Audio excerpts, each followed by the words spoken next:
di antara kita yang tinggalkan amalan ini. Apa itu amalan dia?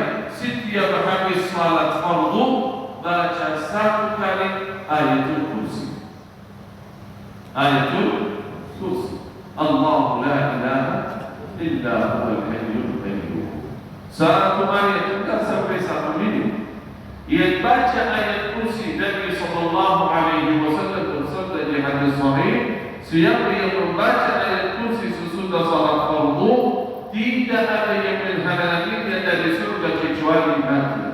Artinya, ia baca ayat kursi sesudah salat subuh jadi ahli surga. Tidak ada batasan antara kita dan surga kecuali maut, mati. Kalau mati langsung masuk surga. Hanya satu ayat baca habis salat fardu 5 waktu. Setelah subuh, zuhur, asar, maghrib, isya. Tapi sayang sekali banyak yang tidak baca. Betul? Salah satunya tadi habis salat subuh. Betul kan? Baca nggak tadi ayat kursi? Baca nggak? Alhamdulillah. Kalau baca, biasanya rata-rata jamaahnya lupa. Kenapa? Karena biasa nunggu imam atau lurus masjid. Betul nggak? Kalau imam baca zikir atau doa biasanya ikut. Betul nggak?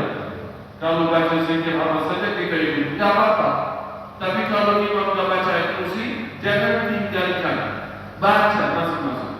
Kalau ibu-ibu misal salat di rumah, habis salat jangan tinggalkan.